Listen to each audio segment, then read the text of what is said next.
Welcome to the Road to Wellness, a channel that puts the power in your hands. We aim to give you the tools and the techniques so that you can start today, right now, at home, cruising down your road to wellness.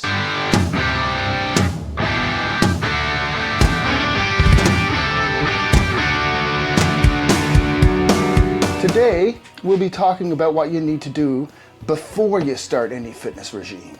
We'll be talking to Ziad about why you need a resistance training program in your life. No matter what your goal, learning and maintaining a program of weight training is going to be right for you. But remember, if you're worried, always check with your doctor first. You need to know that your heart is ready and cleared for exercise and that you have your high blood pressure under control.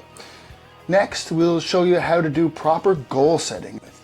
And don't forget to like the video and subscribe to the channel, it's important. That way you can be aware when all of our new videos come out in the future.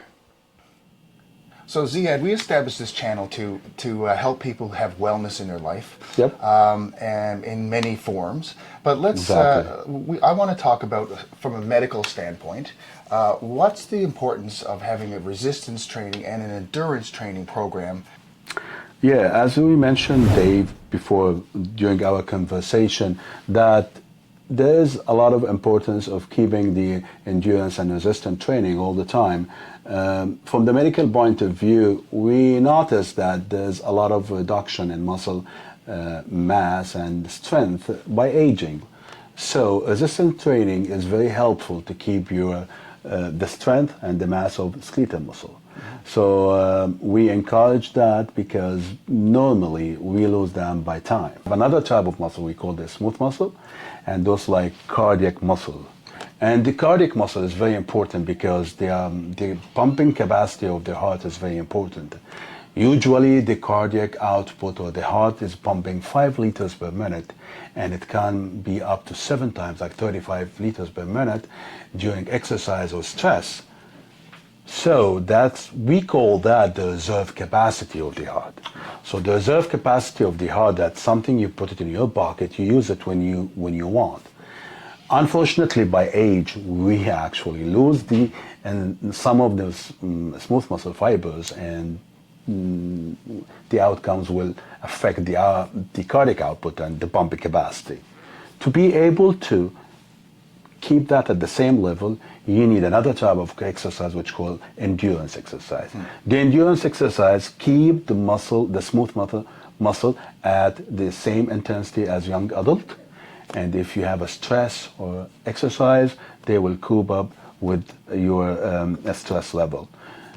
So the conclusion is, to be able to keep the skeletal muscles at the maximum mass and intensity, you need a good heart to pump enough oxygen and enough blood to skeletal muscle to keep the shape and to keep the intensity.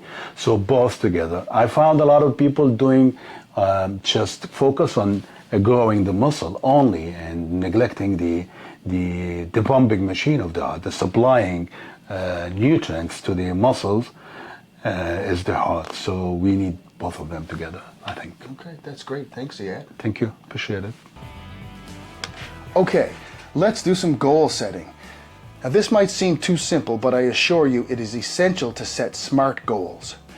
Most potential clients I speak to on a daily basis have no idea what they want from their exercise program or why they want it.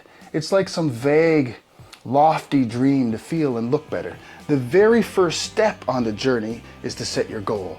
You need to know where you're headed, where your destination is. Otherwise, you're just driving aimlessly around the map. Every goal should be a SMART goal, so get out a pen and paper and write this down. S.M.A.R.T.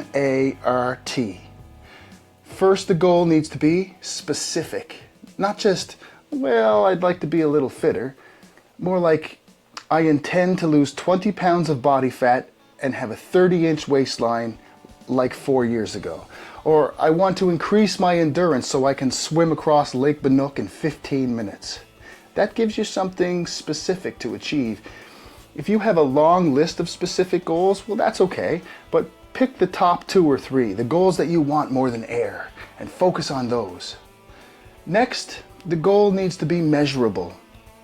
20 pounds off my waistline, 3 inches added to my bicep, Complete the fitness assessment in 5 minutes instead of 20 minutes. Get my resting heart rate down to 72 beats per minute. Look, if you can't measure it, you can't track it.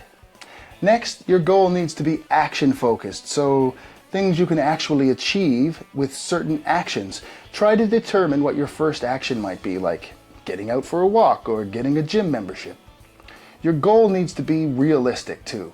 Is it logical that at 50 years old you can get into the Olympics?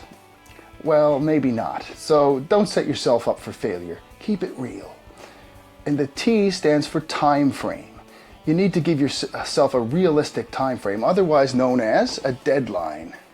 It's important to keep your time frame attainable as well. Remember, your goal is the payoff at the end of a long, hard journey. You really intend to achieve it, so don't set the time too short. If you're trying to lose fat, set a goal of about a pound a week on average, and muscle gain can be set at about a pound a month for gains. These are reasonable time frames, so don't set yourself up for failure right from the start.